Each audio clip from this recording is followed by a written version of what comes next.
አንተ መች እንደሰው ነህ የኔ ጌታ? አንተ መች እንደሰው ነህ? አንተ መስራት ስትጀምር መች እንደሰው ከመሰረት ትጀምራለህ? ከፈለክ ከድምድማቱ ትጀምራለህ።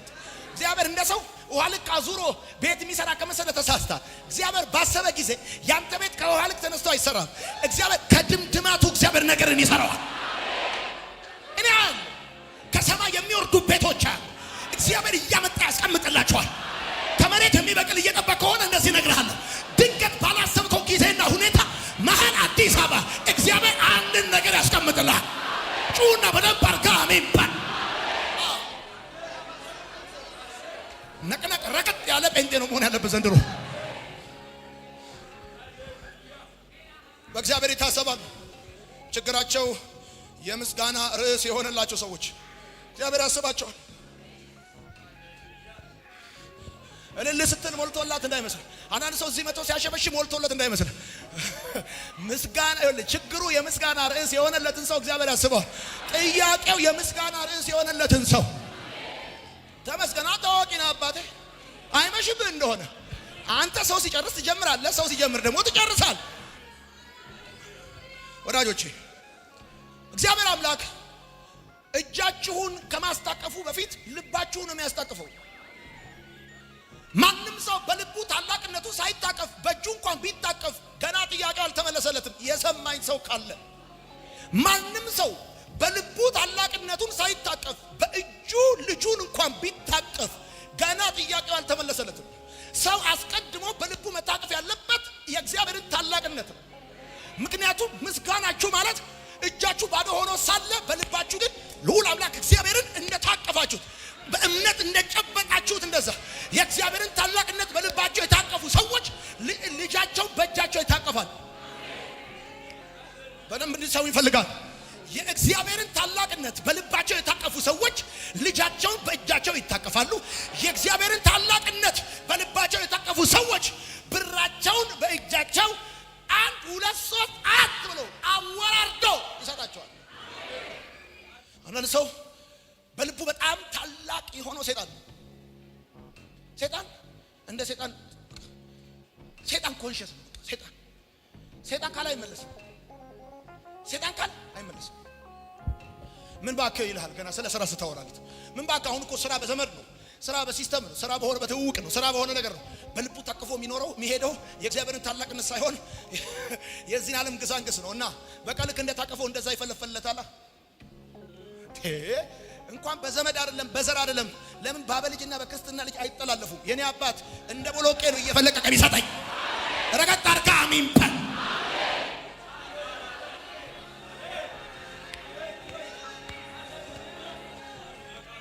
ሉክ እግዚአብሔርም በልባችሁ ታላቅነቱን ሳትታቀፉ በእጃችሁ ልጃችሁን አትታቀፉ። በእጃችሁ ልጃችሁን የምትታቀፉ ሰክሰሳችሁን የምትታቀፉ ሰዎች በልባችሁ የእግዚአብሔርን ታላቅነት። ለዚህ ነው ችግራችሁ የምስጋናችሁ ርዕስ ሆነ ማለት እጃችሁ ባዶ ነው፣ ልባችሁ ግን ኔሽን ይዟል። በምድሪቷ ላይ ተጽዕኖ የፈጠሩ ሰዎች በእጃቸው ወፍ የለም ምንም ግን ይገርማል፣ በልባቸው የእግዚአብሔርን ታላቅነት አቅፈዋል። ይገርም፣ በልባቸው ውስጥ ነዶ አለ፣ ህዝብ አለ፣ ሀገር አለ፣ አደባባይ አለ። እስቲ በደንብ አርጋችሁ አሜን በሉ። እንግዲያውስ መልእክት አለኝ ዛሬ። በልባችሁ ንጉሳችሁን ያነገሳችሁ ሰዎች በዚህ ዓመት በአይናችሁ ተአምራት ታያላችሁ፣ በአይናችሁ ክብር ታያላችሁ። አንደኛ አብርሃምን ነገርኳችሁ።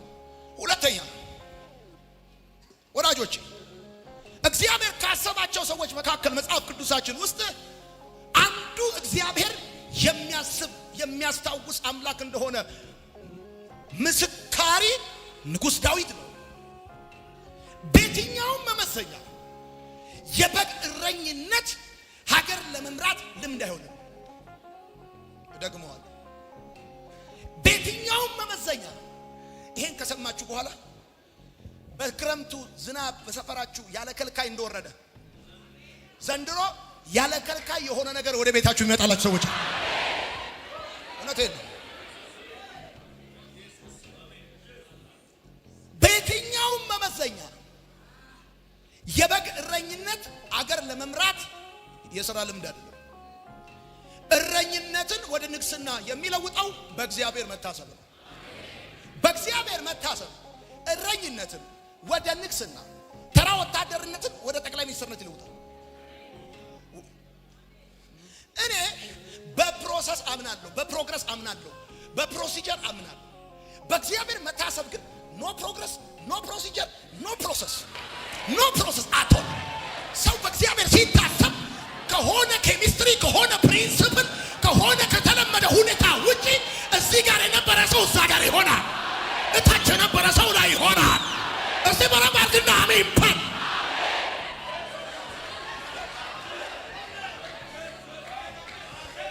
የሰው ልጅ በእግዚአብሔር ሲታሰብ ከ5500 ዓመት በኋላ ልጅ ለመውለድ የተቀመጠ የተፈጥሮ መርህ አለ። ኤክስ ኤንድ ዋይ፣ ከወንድና ከሴት ነው ልጅ የሚወለደው። ከዚህ ውጪ ከባዮሎጂ ውጪ እግዚአብሔር የሰው ልጅ ሲያስበው ድንግል ማርያም ጸነሰች። በእግዚአብሔር ስትታሰብ ፕሮሰስ፣ ፕሮግረስ ምናምን የሚባል ፕሮሲጀር፣ የትምህርት ቤት ፕሮሲጀር፣ የቤተ ክርስቲያን ፕሮሲጀር፣ ይህ አድጋሚ የሆነ ቢሮክራሲ መድኃኒዓለም ጠቅልሎ እንደዚህ ጠቅልሎ ጋርቤጅ ውስጥ ነው የሚከተው። ከዛ በኋላ እንደዚህ ነው የሚሆነው። ዮሴፍ ከእስር ቤት እያስቸኮሉ እንዳወጡት ልክ እንደዛ በኢየሱስም ዘንድሮ እንደዚህ ይሆናል። ከታች ያላችሁ ከላይ ትሆናላችሁ። ሩቅ ያለ ነገር ተመልሶ እጃችሁ ይገባል።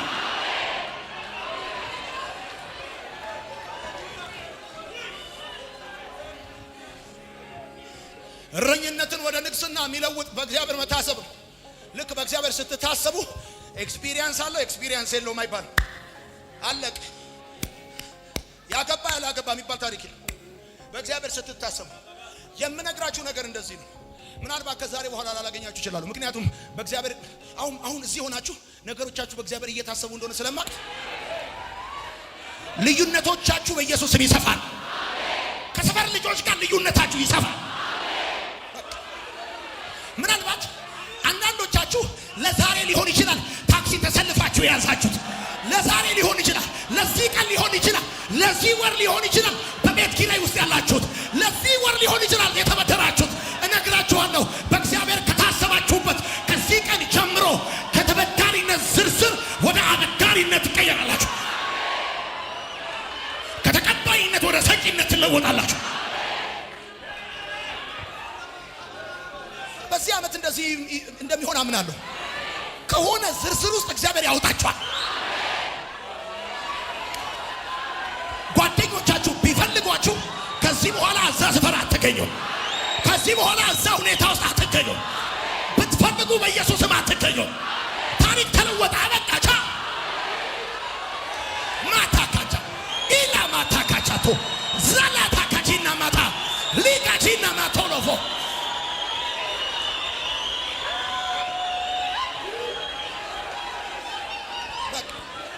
የሰፈርን ሰዎች ቢፈልጉ ካሁን በኋላ የትናንትና ሁኔታ ውስጥ አያገኘሁም። በኢየሱስም አያገኘሁም። ታቻምና ውስጥ አያገኘሁም። እግዚአብሔር አድራሻን ይቀይረዋል። ግዴለም አሚንፐል አሚንፐል ነግሬያለሁ። የሆነ የሰረገላ ድምፅ ይሰማኛል። እግዚአብሔር ታሪክን ይቀይራል። እግዚአብሔር ያስባል። እችን ጻፉልኝ፣ ተባረኩ። የቃሉ ደጅ በተከፈተ በዛ ጊዜ ኖርማል እንዳትሆኑ ኖርማል ዋይፍ ታውቃለች። አርባ ምንጭ ዩኒቨርሲቲ ተማሪ ሆኜ መጽሐፍ ቅዱስን ይዤ ነው ላይብራሪ የምገባው። አስተማሪዎቼ ኬሚስትሪና ባዮሎጂ ነው የሚያውቁት። ዴስቲኒን የሚያውቀው እግዚአብሔር ነው። ጌታ መጽሐፌን ይዤ ጌታ እኔ እንንክ ነው የምሆነው። አንዳንድ የምወዳቸው አስተማሪዎች ሲያስተምሩ ከወንበሬ ወርጄ መሬት ላይ ይቀመጣሉ። እግሬን ዘርግቼ የምቀመጠው ክሬዚ ነው መሆኑ። በእግዚአብሔር ቃል የቃናን ያህል ካልተገረምክ በቃሉ እነዚህ ሰዎች ፊልም ስታይ ቦክስ ስታይ ሊገቡ በቃ ሊበሉ ደርሰው ልክ የእግዚአብሔር ቃል ሲባል ኦኬ ያ አይ ኖ ምን ነው ወፍ ነው ወፍ ነገር ያለው እንደወጡ የወረዱ ሰዎች አሉ። እንደወጡ ወጥተው የቀሩ ሰዎች ከእግዚአብሔር ጋር የሙጥኝ ያሉ ሰዎች ናቸው። አሜን ነው። አነገር እቺ ነገር ትጽፋላችሁ፣ እቺን ትጽፋላችሁ። ማስታወሻ ስለሆነች እቺን ትጽፋላችሁ። በእግዚአብሔር መታሰብ በእግዚአብሔር መታሰብ ወደ እግዚአብሔር መሄድ ያቃታቸውን ሰዎች እግዚአብሔርን ወደ እነሱ የሚያመጣ ድንቅ መለኮታዊ ሚስጥር ነው። በእግዚአብሔር መታሰብ ወደ እግዚአብሔር መሄድ ያቃታቸውን ሰዎች ወደ እግዚአብሔር መሄድ ሲያቃታቸው እግዚአብሔርን ወደ እነሱ የሚያመጣላቸው ድንቅ መለኮታዊ ሚስጥር ነው። አንዳንድ ጊዜ ኑሮ ሲከብዳችሁ፣ ህይወት ሲከብዳችሁ አንድ እርምጃ አይደለም አንድ ቃል ይከብዳችኋል ወደ እግዚአብሔር ማውጣት። እግዚአብሔር ሰው ሆናችሁ የሚዘነጋ እንዳይመስላችሁ። አንዳንድ ጊዜ ሰው ነው ሰው መሆናችሁን የሚረሳው። ብረት ለበስ ተሽከርካሪ ትመስሉታላችሁ። ሰው ናችሁ እና መጸለይ ያቅታችኋል፣ ስሙን መጥራት ያቅታችኋል፣ ማምለክ ሁሉ ይደክማችኋል። የኑሮ ጫና የድንጋይ ብርድ ልብስ ሲሆንባችሁ፣ ያላችሁበት የምታልፉበት ውስብስብ የህይወት ጥያቄ የድንጋይ ትራስ ሲሆንባችሁ፣ ወደ እግዚአብሔር መሄድ፣ ወደሱ መጸለይ፣ ወደሱ መዘመር ሲያቅታችሁ፣ በዛን ጊዜ በእግዚአብሔር መታሰብ ወደ እግዚአብሔር መሄድ ያቃታቸውን ሰዎች እግዚአብሔርን ወደ እነሱ የሚያመጣላቸው። አሁን አንዳንድ ሰዎች ይረዱኝ ዘንድ ይችላል አሉ። አሁን እዚህ ሀገር አዲስ አበባ ይረዱኝ ዘንድ የሚችሉ ጨቅ ሰዎች ባለስልጣን ባለሀብት ይገርማቸዋል። ያንተን ወደ እነሱ መሄድ ግን ይፈልጉታል። በእግዚአብሔር መታሰብ ግን እግዚአብሔርን እንድረዳው ከፈለገ ወደ እኔ ይምጣ፣ እንዳግዘው ከፈለገ ኑሮውን እንዲቀይር ከፈለገ ታሪኩን እንዲቀይር ከፈለገ ወደ እኔ ይምጣ ብሎ እግዚአብሔር ከዛ በህይወት እንፉቀቅ ስትንፏቀቅ ዝም ብለህ ስትንፏቀቅ እዛው ባለህበት ሂድ አይነት ደግሞ ልብ ወርዶ ዝለ ግራ በምትጋባበት ሁኔታ ውስጥ በቃ እንደምንም ብሎ ተንፏቆም ቢሆን ተገለባብጦ ይምጣ አያሰኘውም። እግዚአብሔር የሆኑ አመታቶችን ያይሃል። ትንፏቀቃለህ። ከመሄድ የማይሻል ከማደርስበት አይነት ጉዞ ስትገባ በእግዚአብሔር መታሰብ በቃ ያንተን ጆርኒ ተው፣ ያንተን ጥረት ተው፣ ያንተን ሙከራ ተው። በቃ እኔ አንዳንድ ሰው 50% እና 50% እሄዳለሁ ይላል። በእግዚአብሔር መታሰብ ውስጥ ግን 50% አንተ 50% እግዚአብሔር የሚባል ነገር የለም። ያለህበት ሰፈር ድረስ 100% እግዚአብሔር ተጉዞ ወደ አንተ ይመጣል። ወይ እንኳን በእንግሊዘኛ ነግሬያቸው ቢሆን ኖሮ ፈረንጆቹ እንዴት እንደሚሰሙኝ ያውቃል። በእግዚአብሔር ስትታሰብ በቃ አንድ 20 ሜትር ይምጣና እኔ 80ውን ሄድለታለሁ አይልም እግዚአብሔር። ልክ ያንተ ጉዳይ በእግዚአብሔር እጅ ላይ ሰዓቱ ሲሞላ እንዲህ ፈለግ ሲያደርግ ቸርች ውስጥ የለም። ተው ቸርች ውስጥ የለም። እሑድ አልመጣም፣ አይ ዓርብም አይሄድም አይልም እግዚአብሔር። ለምን አይደለም ቸርች መቅረት አይደለም። ለምን እንጦሮስ አትገባም? ሊማሊሞ ለምን እዛ አንቀቆሮ ለምን አትገባም ብትፈልግ እግዚአብሔር ያለበት ሰፈር ድረስ ፈልጎ አፈላልጎ መጥቶ ያነሳ። እስቲ በደንብ አድርጋ አሜን በል። በእግዚአብሔር ስትታሰብ ነቢያት ትንቢት ባይነግሩህም እግዚአብሔር እጅ ላይ የሞላው ሰዓት ከሞላ የትም ሁን በእግዚአብሔር መታሰብ ውስጥ የሚያመልጥ ነገር እስቲ አሜን በል። ኢቭን ልንገርህ ባታምን እንኳን በእግዚአብሔር ከታሰብክ የሚዛንን ጉድለት በእግዚአብሔር መታሰብ ያስተካክለው። አለማመን እንኳን በእግዚአብሔር በምትታሰብበት በዛን ወራት አይከለክለውም። ምክንያቱም መልአኩ ለዘካርያስ ነገረው። ዘካርያስ ግን ሊያምን አልቻለም። የዚህን ጊዜ አላመንክም፣ በቃ ተው ብሎታል። አንተ ብታምን ባታምን፣ አንተ ብትቀበልም ባትቀበልም ልጅ ልትወልድ ዘመኑ ደርሷልና እንግዲህ እንደዚህ እነግርሃለሁ። አንተ ብትቀበልም ባትቀበልም ዘንድሮ ታሪክ ይቀየራል። ብትቀበይም ባትቀበይም እግዚአብሔር ታሪክሽን ይቀይረዋል። የቤተሰቦችሽ እንባ ይታበሳል። ጩና ረገጥ አድርጋ አሜን በል።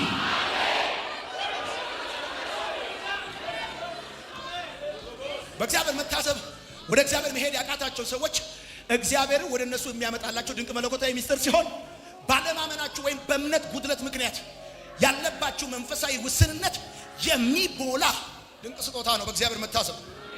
አሜን ነው። እስቲ በደንብ አሜን በሉ። ያ በርጠለሚዎስ የሚባለው ዕውር ሰው ታስታውሳላችሁ? በርጠለሚዎስ ከዕውርነቱ የተነሳ እኮ ወደ ጌታ መሄድ ጌታ ወደ እሱ ካልመጣ እንግዲያውስ እንደዚህ ነው። በርጠለሚዎስ በእግዚአብሔር ሲታሰብ ሀብታም እኮ አይደለም የሆነው፣ አድራሻውን የተቀየረው ድንጋይ እኮ ነው የተላቀቀው። የሰማኝ ሰው ጋር ካረጀበት የልመና ድንጋይ ነው የተላቀቀው። አድራሻ ነው የቀየረው። አሚን ነው። የብዙ ሰዎች የልመና ስጦታ እኮ ታሪኩን አልቀየረው። ከድህነት ከልመና ድንጋይ ላይ አናነሳው። በእግዚአብሔር መታሰብ ይገርማቸዋል። ይሄን ነገር ነው እኔ የገባኝ። ጌታ በርጠሌሜዎስ በእግዚአብሔር ሲታሰብ ጌታ ወራጁን አይደለም የገደበለት፣ ምንጩን ነው ያደረገለት። ልክ በእግዚአብሔር ስትታሰቡ ወራጁን አይደለም የሚገድበው እግዚአብሔር፣ የችግራችሁ ምንጭ ነው የሚደፍነው። እንግዲያውስ እንደዚህ ነው። ጠብ ሲል ሲደፍን የሚባል ማስታወቂያ ይሰራም ከሆነ በኋላ አሜን በል ነግሬሃለሁ። እግዚአብሔር ዘንድሮ እበል ነግሬሃለሁ። እሰራለሁ የት እንደሚሄድ አላውቅም። እሰራለሁ እንደዚህ የሚባል ታሪክ በጌታ በኢየሱስ ስም ወራጁን ሳይሆን ምንጩን እግዚአብሔር ይደፍነዋል። የችግራችሁ ምንጭ ይደፈናል።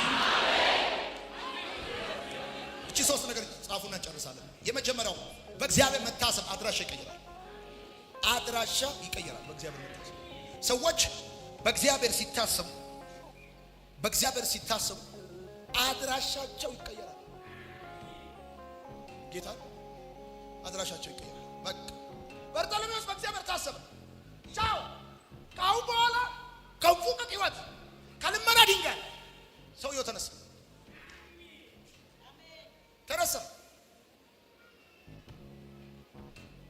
አድራሻቸው ይቀየራል። ስለዚህ ዘንድሮ ቢሆንላችሁ ነው የምነግራችሁ። ባይ ዘ ዌይ ይሄ ነገር ከእናንተ በፊት ጠላቶቻችሁ እርግጠኛ ሆነው የሚያምኑበት ነው የምነግራችሁ። ጠላቶች እርግጠኛ ናቸው ዘንድሮ አድራሻችሁ እንደሚቀየር፣ የሆነ አደባባይ ላይ እንደሚያዩአችሁ እርግጠኛ ናቸው። እነዛ ሰዎች እስራኤላውያንን እንዳሏቸው ምድሪቷን አሳልፎ እንደሰጣችሁ እርግጠኛ ነን እንዳሉ፣ ልክ እንደዛ ዘንድሮ በኢየሱስ ስም አድራሻችሁ ይቀየራል። እንግዲያውስ ሁለተኛ በእግዚአብሔር መታሰብ ማታውን ጠዋት ሌሊቱን ቀን እርጅናን ልጅነት ያደርጋል። በእግዚአብሔር መታሰብ ማታውን ጠዋት ያደርጋል፣ ሌሊቱን ደግሞ ቀን ያደርገዋል። በርጠሌሜዎስ ታውቃለህ፣ በማታም ሌሊት ነው፣ በሌሊትም ሌሊት ነው የሚኖር ኑሮ። አልሰማችሁኝ? የበርጠሌሜዎስ ኑሮ በቀንም ማታ ነው፣ በማታም ማታ ነው፣ በሌሊትም ሌሊት ነው፣ በቀንም ሌሊት ነው። በእግዚአብሔር መታሰብ ማታውን ጠዋት ሌሊቱን ቀን እርጅናን ልጅነት ያደርገዋል። እንዴት በለይ ያቺን የ90 ዓመት አሮጊት ሳራ የምትባለውን እግዚአብሔር ሲያስባት የሆነው ነገር እኮ እንደዚህ ነው። ጡቷ አጎጠጎጠ፣ እርጅናዋን ልጅነቷ አድርጎ አመጣው። ወይኔ ማታዋን ጠዋት አይደል ሌሊቷን ቀን አደረገ። እንግዲያውስ እንደዚህ ነግራችኋለሁ፣ ዘመን ሄዶብኛል የምትሉ ሰዎች በኢየሱስ ስም ዘመናችሁ ይቀየራል። እግዚአብሔር ወደ ልጅነት ይመልሳችኋል። ወደ ወጣትነት እግዚአብሔር ይቀይራችኋል። ወይኔ እግዚአብሔር ሲያስባችሁ በህሊናው ተጫውቶ ቢተዋችሁ እንዳይመስል አለ ግን ደህና ነው ግን ብሎ አይተዋችሁ። ቆይ አናል ዘይቶች እንትና የሚባለው አገልጋይ ደህና ነው በአካል አገርኩ ምናምን አይገርምም? በአካል አገር አለ ቢገርም ነው። እዚህ ዘመን በቃ ይተዋል። ቡና ነው የሚጠጡብህ። ይገርማል። እግዚአብሔር ይገርማል። ባክ ያረጉ ወንድሞቻችን ስለነሱ የተጸለየው ጸሎት እጁ ላይ የሞላ ጊዜ አረቄ ቤት ነው ብሎ አይተዋቸውም። ታውቃለህ? አረቄ ቤት ናቸው ብሎ አይተዋቸውም። እግዚአብሔር የእናቶቻቸውን ጸሎት ያሰበቀን፣ የአባቶቻቸውን ለቅሶ ያሰበቀን እግዚአብሔር ከየስርቻው እያወጣ ከፍ ያደርጋቸዋል። ሶስተኛውና የመጨረሻው ወራጁን ሳይሆን ምንጩ ነው የሚደፈነው። በእግዚአብሔር ስትታሰቡ ወራጁ ሳይሆን ምንጩ ነው። ዘንድሮ እንደዚህ ነው የሚሆነው። እግዚአብሔር ምስክሬ፣ ምንጩን መድኃኔዓለም ከሶርሱ ነው ያፋታችሁ። እግዚአብሔር ከሶርሱ አንዳንድ ጊዜ ትደክማላችሁ፣ ትለፋላችሁ፣ ግን ምክንያቱም በማታውቁት ጥያቄ ውስጥ ያላችሁ ሰዎች እግዚአብሔር እንደዚህ ያደርጋል። ከምንጩ ዘንድሮ ይለያችኋል። ከችግራችሁ ምንጭ እግዚአብሔር ይለያችኋል። አሜን ነው። ስለዚህ እንደዚህ ይሆናል።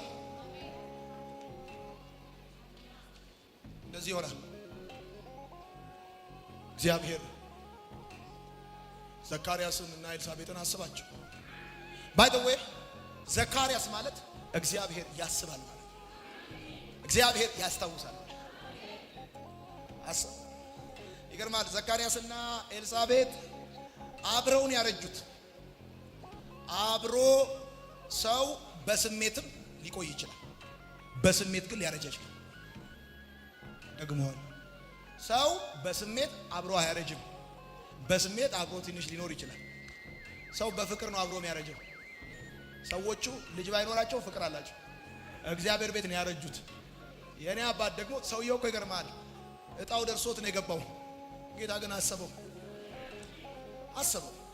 ደግሞ ልጅ አለው። የአዋቂዎችን ልብ ወደ ልጆች፣ የልጆችን ወደ አዋቂዎች የሚቀይር ይሆናል። ኢሳይያስ የተናገረው ትንቢት የሚፈጸም መንገዱ የሚጠርገው እሱ ይሆናል። የሺህ ሰው ግምት ይሆናል። በፕሮግራም መልእክት ያለው ነው። አሜን በል። ጸለይኩላችሁ። ይኸው እንደዚህ አድርጉ። እጃችሁ እንደዚህ እንደተቀመጣችሁ እንደዚህ አድርጉ። በጌታ በኢየሱስ ስም እናንተም ብቻ አይደለም ዘሮቻችሁ በዚህ ዓመት ይታሰባል። ሁልጊዜ እንደዚህ ትክዝ የምትሉበት እያሰባችሁ የምትተክዙበት ጥያቄ በኢየሱስ ስም ከቤታችሁ ይወጣል። እንባ በኢየሱስ ስም ይታበሳል። እስራኤልን ያሰበ እግዚአብሔር ያስባችኋል። ያዕቆብን ያሰበ እግዚአብሔር ያስባችኋል። አብርሃምን ያሰበ እግዚአብሔር ያስባችኋል። ሙሴን ያሰበ እግዚአብሔር ያስባችኋል።